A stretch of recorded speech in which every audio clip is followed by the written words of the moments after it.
Hello, this is Craig McFeeters, author of LuckGrib. This will be a short introduction to the program running on the Mac. LuckGrib is now available on iOS, iPhone, and iPad, as well as the Mac. This is going to be for the Mac version. Let's get started. When you first run the application, you'll see this window. You have a choice between either starting the free trial or buying the application. I think most people will want to try the free trial first. To start the free trial, click on the big blue button. At this point, you'll be guided through the standard in-app purchase process. The free trial is free, and the Apple dialog will confirm that later on. After going through the in-app purchase process, you'll end up at this window. To continue to LuckGrib, simply click the Close and Continue button. Okay, here we are back in LuckGrib. This is a bit out of order. This is part 2 of the introduction. So now we're back at the point, at the conclusion of part 1, where we have 6 files downloaded, and we'll continue with some more detail. Now I mentioned in the first video, I think, that I'm running on a laptop. This is a MacBook Pro. So having a trackpad makes navigation of the map very easy. Using the 2-finger scroll gesture to move around and pinch and zoom to zoom in and out.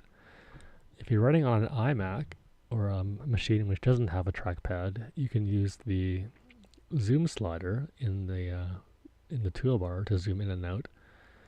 And if you go to the hand icon, the pan tool, you can click and drag the map around. You can also, there's a few shortcuts. You can zoom in and out with the same command shortcuts as you can when in Safari, command plus and minus. So command plus, zoom in, zoom out with command minus. So that's useful too. But for the rest of this video, I'll be using the trackpad. So one thing to note is on the left-hand side, we have 7 files. Oh, the sample file, I'll delete that now. We don't need that. To do that, I use the right click gesture, or you can use the you can use the control click to bring up the menu and then delete the file. So here we have 6 files, and it's not clear which one is which. I know I downloaded a global GFS file and a GFS file which covered most of the Pacific. But looking at these files in the list, it's not clear which one's which. One of them is bigger, which may be an indication. Of course, you can click on them, but it's useful to name these files. So let's go back and do that. I'll open up the Grib Request Manager again, and here are the requests I used to download those files. So the first one, here's the global file, and you know it's global because it's highlighted. The entire region. Here's the request for the Pacific file. So you'll see in LuckGrib there's lots of these little arrows. I call it the expose button. So whenever you see an expose button, it indicates that there's more detail available. So in this case, you can edit the request. So what I want to do now is give this request a name. So the file name, I'll call this a global GFS. And let me just tear this window off. And now we see the file name has changed to global GFS. That's cool. And I'll just change this one as well. We'll call it Northeast Pacific. GFS. There we go. That's a little nicer. Okay, let's continue a bit more on the Grib Request Manager. So we have a global GFS request. So let's change that to add a few parameters. So here's the model GFS. The parameters at the moment are pressure, wind speed and direction, and wind gust. So why don't we add some 500 millibar information. So we'll add the geopotential height at 500 millibars, the wind up there, and also this absolute vorticity. And if I go back to this download screen, I can click the download button again, and we'll get the new file. Here it comes.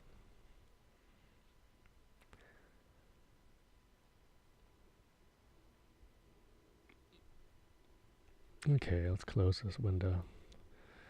So now the combinations of draw styles starts to explode the more parameters you download. So here are all the different draw styles available. And again, if you were to turn them all on, the image would be so confusing it wouldn't make any sense at all. But you may have preferences for how you want to combine these, which I don't at the moment, haven't provided yet. So you're free to to choose the styles which you want to see all together, and then use that same technique to create a new combination, a new style set for that combination. But for now, let's just go through what we have available. Here's the 500 millibar, the height of the 500 millibar level. The streamlines. This is the wind at 500 millibars. Drawn as a streamline. The color map for wind at 500 millibars is different than for the surface. The wind's the winds higher up are much stronger in general. So if I was to use the same color map, it would all be red. It's all going to be high. So this color map tends to ignore light winds. The wind here is 26 knots, but shown quite subtly. Whereas over here, it's getting closer to more major. It's just 91 knots of wind, which is more typical. It's more, well, you get the hang of it. There's absolute vorticity. So I'm not a meteorologist, but I saw this image quite a lot on the internet. I guess people who are meteorologists, who understand this stuff in detail, who have had training, they may want this combination. Let me know if that's true. 500 millibar of wind. This is the wind barbs with 500 millibar height. And just different combinations again. Okay, let's go back to surface wind and pressure. Okay, I'll point out one more thing, which is a bit subtle. On the left-hand side, you can see that these two files are drawn differently than the rest. The top one is the one that's highlighted at the moment, but they're related. They both share the same grib request. So when you select a file which has another file in the list which shares that same request, they're both highlighted a little differently. So this shows you that this file is an older version of the file which is highlighted. Or if it had been on top, it would be newer, of course. So it's interesting that these two files share the request and the application knows about that. So let's dig into that a little bit more. So what we'll do is we'll download a new version of this file. So at the moment, what are we doing? Where is that request? Northeast Pacific. We'll edit it. So what we'll do is we'll add a parameter. We have rain already. Oh, we could add a cape maybe, convection. Yeah, we'll add some more 500 millibar level stuff. So 500 millibar height and wind. And last time we did this, we downloaded the new version of the file by clicking the button in this manager. In this case, what we'll do is we'll go back to the main screen, and again we'll control click on the file, or right click, and there's a menu which pops up which has the option to update the file. So we'll do that. So here we go. We go back into the grib request manager. It knows which request to download, and it's just done that. We have updated file. Oops. So here's the new version of the file, and the old version, they're highlighted again. And this file now has 500 millibar level information. So this is useful whenever you have a file, whenever you have a GRIB request which you want to update frequently.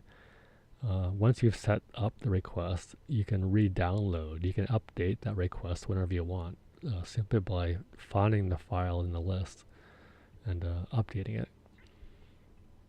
Now sometimes you'll update the file, or you want to update the file, but the server where the model comes from doesn't have new information available yet.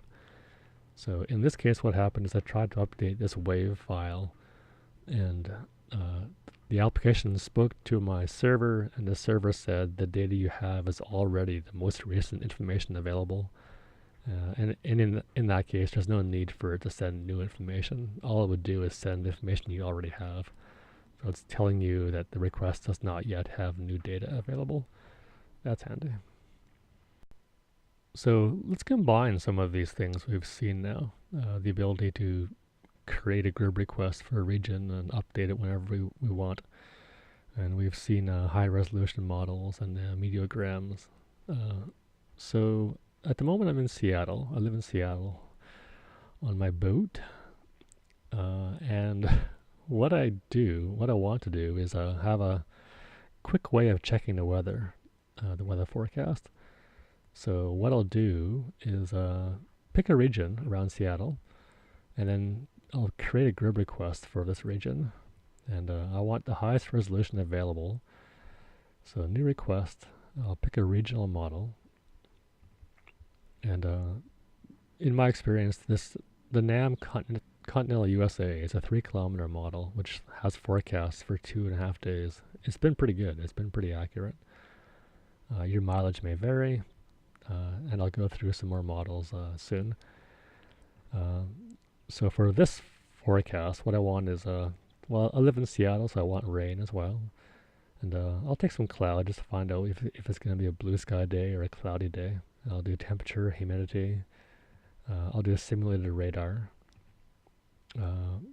For a quick forecast, I don't care so much about what's happening in the upper atmosphere, so I'll leave these alone. And I'll download this every hour for as long as the forecast goes. And I'll do the highest resolution available, 3 kilometers. And I'll give it a name. We'll call it the Pacific Northwest NAM. And I'll download that.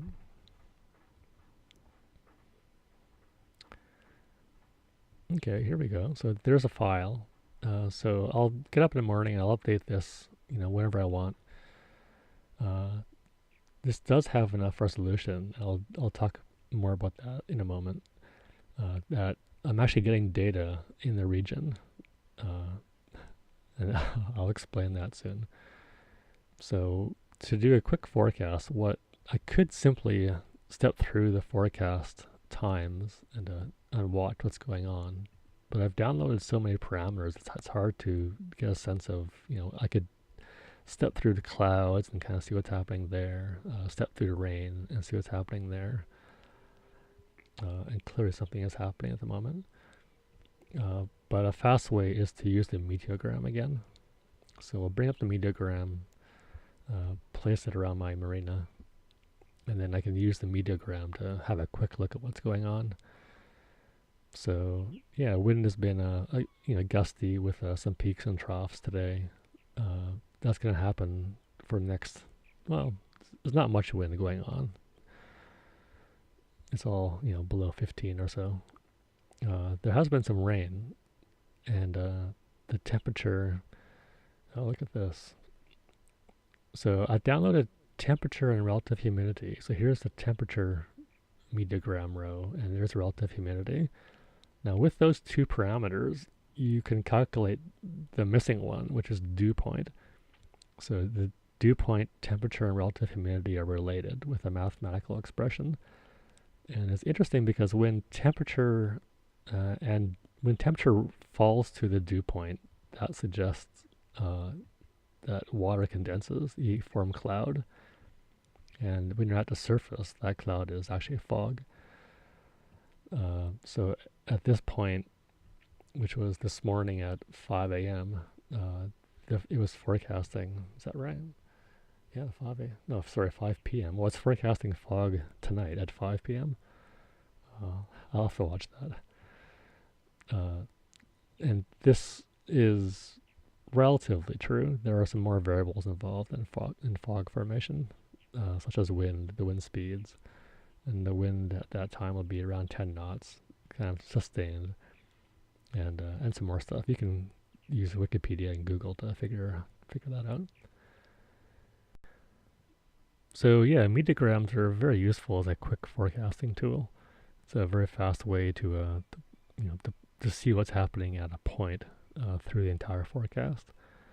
Let's explore some more of these parameters. So at the moment I'm showing rain, and even though I'm right here where there's not a lot of rain showing, there is some rain very close by. And what you don't want to do is treat this forecast as being so accurate that even though it's forecasting rain 6.5 miles away, the fact that it's not showing rain where you happen to be means that you won't have rain. If there's rain forecast 6 miles away, there's enough uncertainty in these forecasts that you might want to, be prepared for rain. We'll also zoom out and see cloud a little bit. And again, if you see a cloud right above you, but not a cloud a few miles away, that suggests scattered cloud, and things will move around a little bit. Again, there's uncertainty. There's a rain and cloud. There's humidity. So there are some hills around. There's the mountains out to our east, and it's drier up there. Okay, what else do we have here? We downloaded temperature as well. There we have temperature. There's one here above it called simulated radar, which is pretty interesting. This parameter is sometimes called future radar. So if you're into following weather at all, if you're a weather enthusiast, you'll definitely be familiar with the apps which are available to allow you to download radar images. So those images are interesting because they're truth. They show you what's actually happening. It's not a forecast. And this parameter is trying to show you, it is a forecast, but it's trying to show you the same style of information. And radar is interesting because it can be a useful tool to see convection, to see strong updrafts and downdrafts, for strong storms and possibly tornadoes, that kind of stuff. In this case, in Seattle, there are no tornadoes, and at the moment there are no strong storms, but there is rain around. So yeah, if you're interested, if you're a weather enthusiast, then it's worthwhile to check out this parameter. Simulated radar is available in a couple of the US forecast models. There's a future update coming to GFS which brings that parameter into being. So there'll soon be a global source for this parameter. And there's also an update coming for a European model which will provide this same information. So earlier I promised to talk more about resolution, or perhaps it might have been a threat, but here's the resolution discussion. So we'll go back to wind and pressure here, and we'll zoom in a little bit. So in LuckGrib, you have access to both global and regional models. The regional models tend to be higher resolution, and there are ways of seeing what the resolution of the model is, or of this file. So if you look closely, there's lots of wind barbs, but only a few of them have a little square at the base of them. So whenever you see a little square, that indicates that this point is actually from the model. This is the model point. And as you zoom in, there are more arrows being introduced, but these are now interpolations. They're a smooth interpolation of the surrounding model points. So in this case, Puget Sound is fairly narrow at this point. It's only around 5 nautical miles wide, and this model, the NAM 3-kilometer NAM, has enough resolution that it's providing 1, 2, 3, 4 points along this row. and 3 points here. So I downloaded a few GFS files earlier. So let's go back to the Northeast Pacific file. And we'll go back to wind and pressure here as well. So again, if you look for, and just check, if you open up the this file, yeah, this is 1/4 of a degree by 1/4 of a degree. And 1/4 of a degree is 60 nautical miles, so this is 15 nautical mile resolution. So let's go back and look for the little squares. So I'm around here somewhere, and there's a little square here. There's a little square here. So these 2 points are both model points. And the next one south is way down here. So everything in between here is an interpolation of those 2 points. And these points are placed on land. So if you're looking at what's happening in the middle of Puget Sound in this area, this is a blending of these 4 points, which are pretty far away, and none of those are actually on water. So it's higher resolution gives you more information, better information. There's also a global GFS file I downloaded originally, and this one has data points every 60 nautical miles, every degree. Just check that. Yep, 1 degree by 1 degree. So there's one. That's a model point. There's a model point way over here to give you a sense of where to find the one to the west. There's one. That's a model point. And then south. Wow. There's one down here. Is that the next one? Let's just zoom out. We'll measure that. Yeah, 60 nautical miles. So that's how far apart they are. It'll be the same if I go north from there. So it's pretty clear. So there's a model point. Yeah, right. That's a model point. So if you're looking at weather in a region which has a lot of land features around it, and the model that you're looking at is 1/4 of a degree or greater, like half a degree or 1 degree, it's pretty questionable about what the model is actually telling you for your region. You really do need higher resolution models. Let's go back to just compare these 3. So this model, the NAM model, is showing you much different wind in this area. So let's continue the discussion of resolution a little bit further, not very much further. We'll go back to the 1/4 of a degree GFS. And we'll just look around, compare. Yeah, okay, these 2. So if you look up in the straits, the 3 kilometer NAM, let's zoom in. Okay, there's this full resolution there. So all of these points are model points. And back to GFS, the 1/4 of a degree GFS. There's a model point here, a model point here, one over here. So even though these 2 are on water, they're surrounded by points which are on land. And GFS, the resolution here is just not able to capture what's going on. Although having said that, because these 2 forecasts are so different, there is a trick of knowing which one to trust more. If you needed to pick one over the other, which one would you choose? And I would tend to choose the 3 kilometer NAM. It has much higher resolution. This area is surrounded by mountains. So having the model being able to account for mountains along coastlines, whereas GFS may not see those with the resolution, it's probably a better choice. But because these 2 don't agree, there's such a disparity between these 2 models, you do want to you make your plans accordingly. Although in this case, the NAM 3 kilometer NAM winds are only up around 14 knots, which would be a beautiful sail from the south coast up to the north.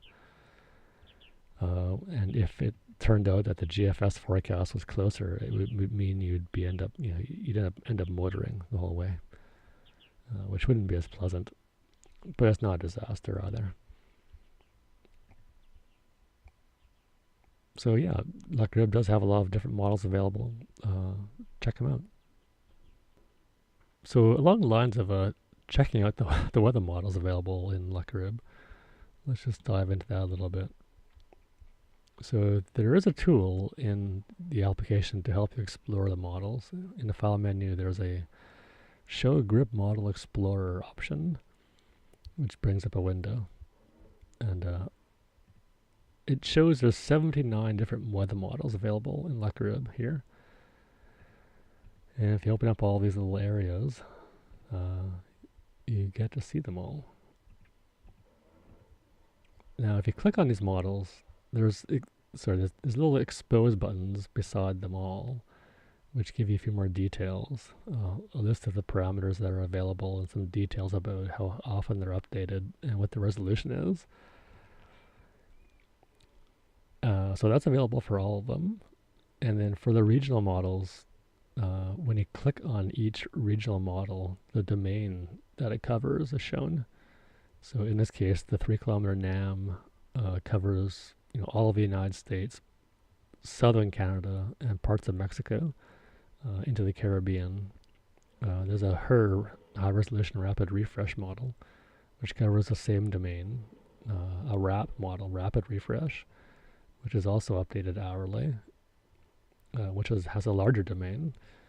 And there's a NAM model, which is different again. There's a Canadian high-resolution DPS, deterministic prediction system, which has a domain which covers almost all of Canada into northern states. Alaska's got a couple. There's a high-resolution rapid refresh for Alaska. This model's updated every 3 hours. There's a NAM Alaska, another rapid refresh for Alaska. There's a Great Lakes model.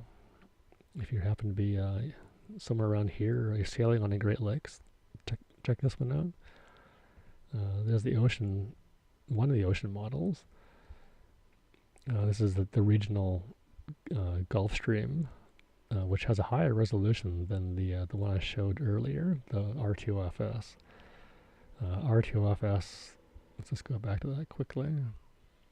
There's R2FS. It has a resolution of 5 nautical miles, whereas the NCOM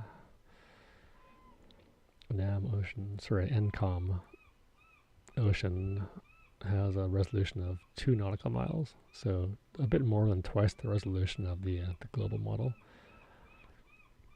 There's models covering Hawaii, a few in the Caribbean, and Europe's got a couple. Unfortunately, there are fewer public domain weather models in Europe. The U.S., NOAA in the U.S. has been very generous in offering all of their data for free. And Europe, it's a bit harder to find free models.